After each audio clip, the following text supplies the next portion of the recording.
Alright, so I'm going to make a very quick video about why... Sorry, I'm recording this in a closet right now.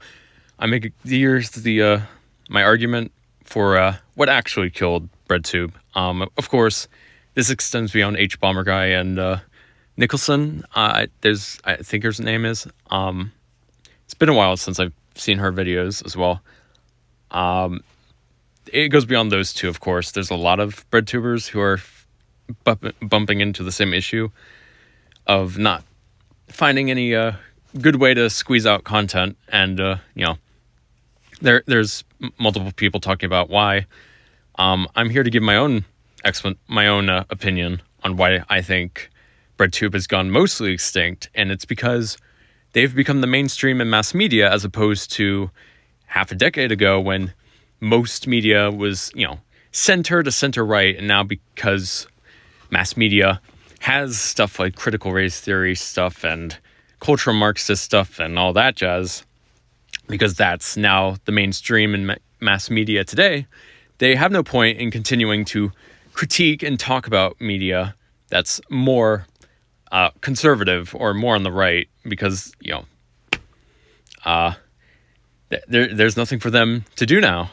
They really pretty much cornered themselves by focusing almost solely on media content and analyzing media through, liberal academia, through academic terms and academic theories, instead of focusing on economic issues or foreign policy issues or even domestic policy issues,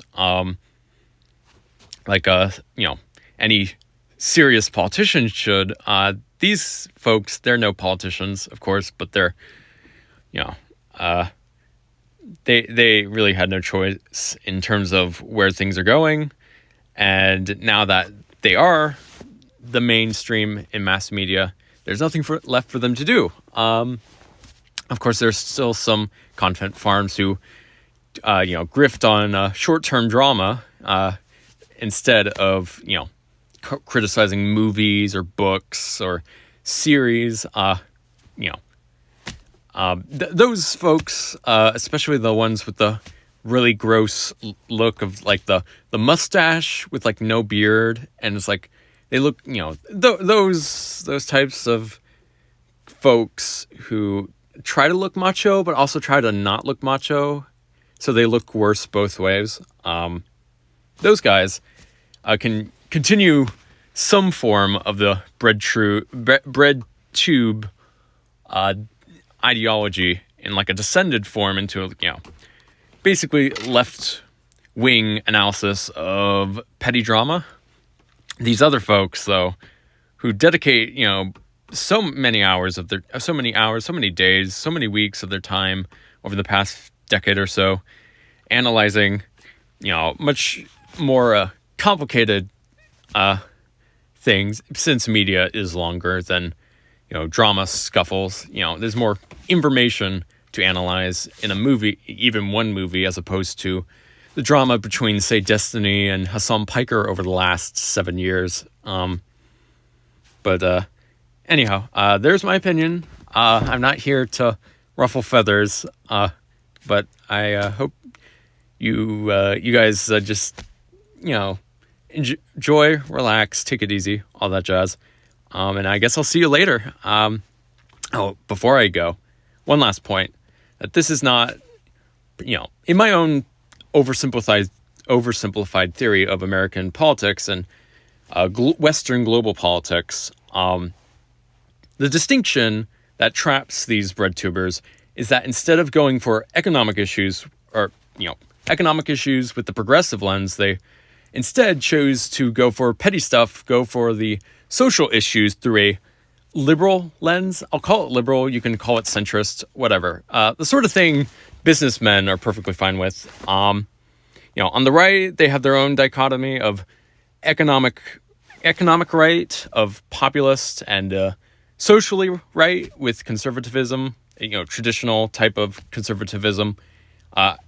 Again, I think I've run out of time here with, explaining my theory that they focus on social issues and progressing social issues in mass media. And now that they've done so, they have nowhere else to go because they don't focus on economics at all.